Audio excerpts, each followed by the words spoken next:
and I just thought it was time to do a little update on what's going on with my recovery from pharmaceuticals. I began my journey coming off of pharmaceuticals.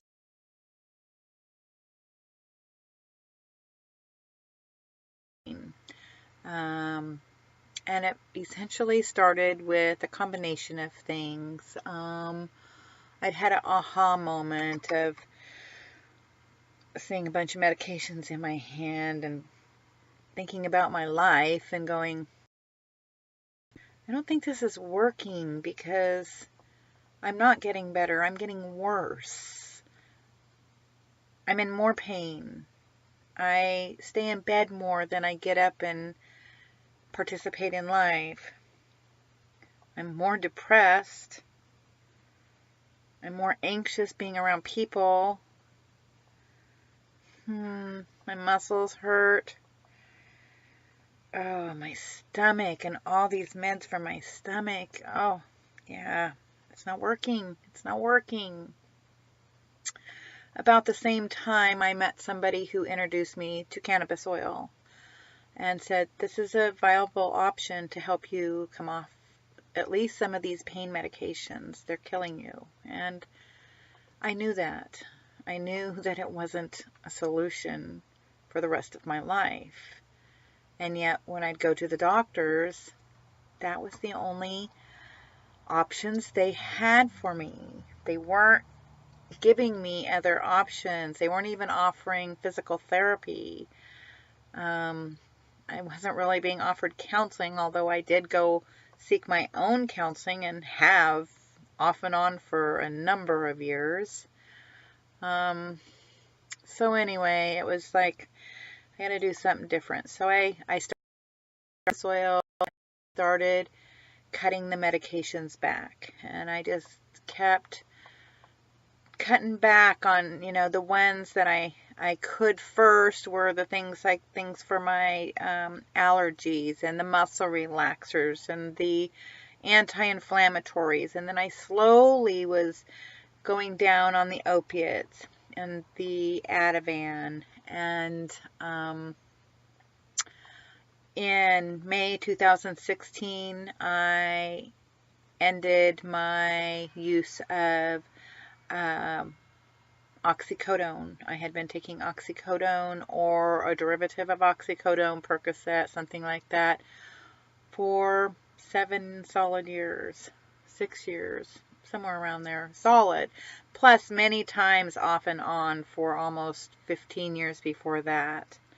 And I had weaned myself down to about 10 milligrams every other day, and I just stopped. And I didn't really have too bad of a time at first. I didn't go through any withdrawals like you would if you went into a detox center. I really didn't have that, but I did have residual with anger and rage and severe anxiety and worsened insomnia. And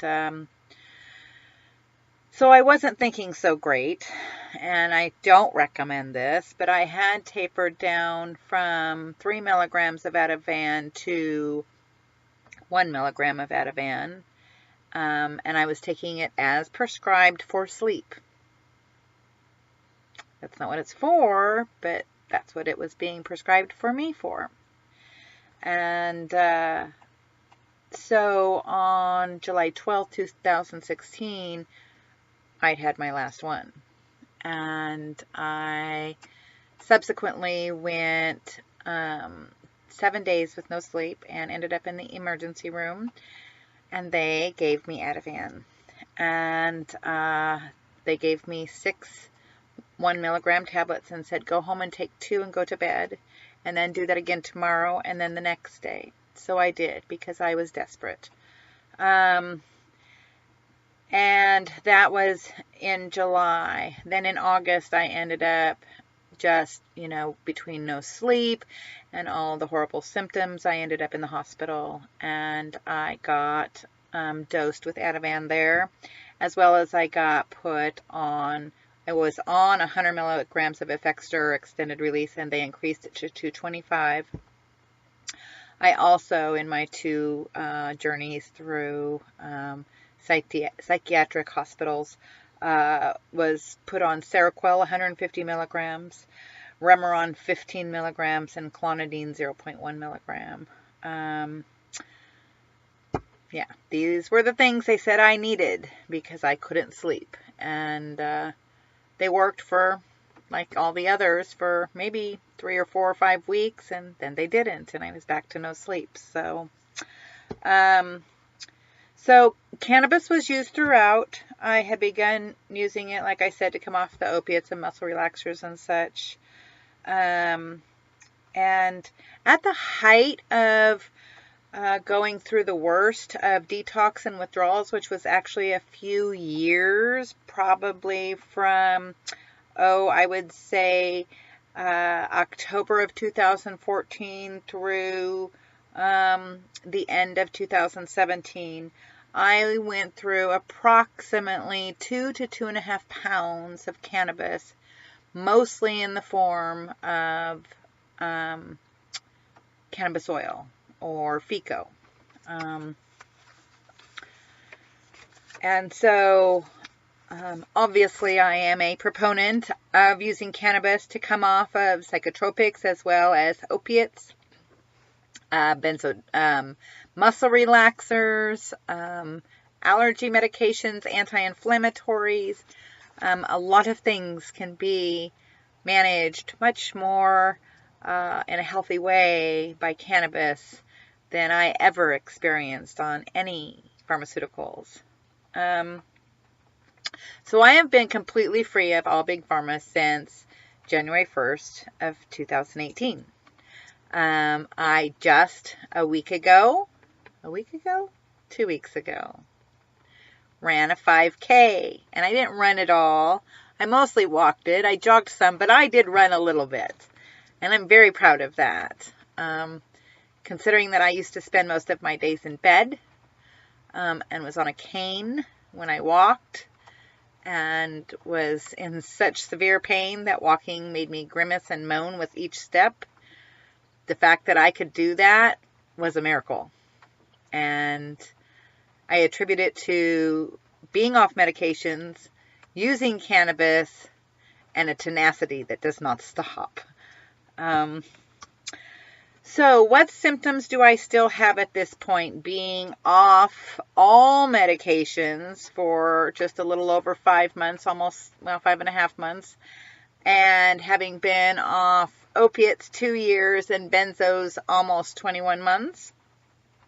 I'm doing so much better. I really, really am. But I still have symptoms, and where I couldn't manage them at all for a long time, for a couple years, I can usually hold myself together and get home before symptoms really show. So people aren't seeing my symptoms like they were for a while, but they're still there. So symptoms still present is I have to have notes. I get confused. I can be speaking about a subject, telling a story, and if I'm interrupted at all or something catches my attention, whatever I was talking about is gone. I can't recollect it at all. It's like even if someone prompts me, it's gone. Sometimes it's just simply gone. I don't even know what the subject matter was. So I get bad short-term memory loss. I often can't tell you what I had to eat yesterday or what I did. I write things down, which I didn't used to have to do. I still have visual disturbances. My eyesight is terrible. Terrible. It is blurry. I have floaties still. I have, it's sticky sometimes. It's just hard to see, and even with my glasses, it's just not good. I'm using the bifocal almost all the time, like even for driving, so it's not good. I have occasional tinnitus. I still, just out of the blue, I will get hit with feelings of great sadness, great depression, just, and get tearful, and that's hard. That's hard. I can't read well. I still have not been able to read, but maybe, I think 3 books in about 3 years, and I used to read about 6 books a week. So reading is hard. I just have to read like short snippets of stuff. My sinuses, and this is probably due to I don't take any allergy medications except use local honey, but my allergies, my sinuses are constantly clogged all the time. No matter, even if I do a neti pot, they're still clogged. I still get that short of breath, that elephant on my chest feeling, where it's just really hard to catch my breath, and I just really feel like I have to take a lot of deep breaths. I still have crawlies on my skin sometimes. It just, something's there and something's there, and just little itchies. I get nerve pain or something. I get a frozen left shoulder. It just feels like it weighs 500 pounds and it's frozen. And then this elbow on the left side also, if I hit, and there's a nerve in it, and it just sends a sharp dagger up my arm. I have foot nerve pain. It feels like I'm walking on rocks and gravel, and it's uneven. My extremities are still very hot at times, like buzzing hot. I have poor temperature regulation. It's like clothes on, clothes off. I'm always carrying a sweater with me or a sweatshirt, and I have about 3 layers on top usually. I still have frequent urination. I still can get really easily overwhelmed. Really overwhelmed. Like, I gotta go home. I gotta just be quiet because it's all too much. Yeah. I still get some heart palpitations at times. I also still have symptoms of PTSD, a terrible startle reflex, occasional rumination, although that is much improved, flashbacks. Also, I still have pain related to problems with my neck and my lower back, bulging discs and foraminal narrowing and that kind of stuff, sciatica. Things that are much improved. I have great reduction of suicidal ideation. That was a very difficult way to live life when your brain is wanting you to die on a regular basis. That has pretty much subsided. Once in a great while, it'll try to come in, and because life is hard and I've still had a lot of struggles, and I'll get overwhelmed and it'll creep in, but I'm like, you can't come to me anymore because I am happy with my life and it is getting better and I am hopeful. That is the biggest thing that has happened in probably the last 5 to 6 months is I'm hopeful. More hopeful than I've been in a very long time. A very, very long time. Like maybe even a decade. And I have a confidence that I've never had before. It's well earned. The fact that I've survived this, the fact that I have managed through things that many have not. And it doesn't make me better than them. I could have been them that fast because I was right there more than once. But something said no. And it gives me a strength today.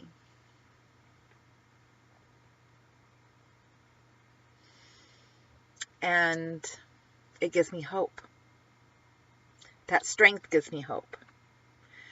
That if I could do this, I can pretty much do anything. I don't know what it's going to look like, but I can make it. So I still have ways to go. I'm still not where I want to be, and I do have a lot of acceptance about losses that I'll never, ever regain.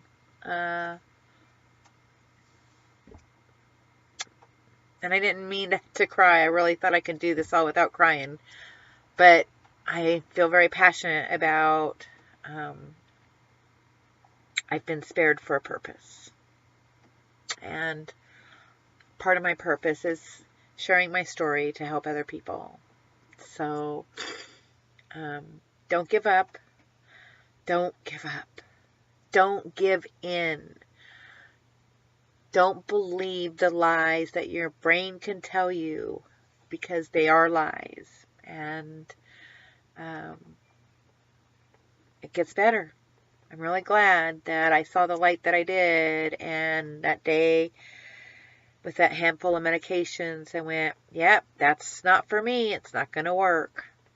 Anyway, so that's where I'm at today. I'm finding little bits of work here. I'm still very hopeful of getting disability because, yeah, I'm still, not able to work enough to live beyond mere survival mode still, mostly.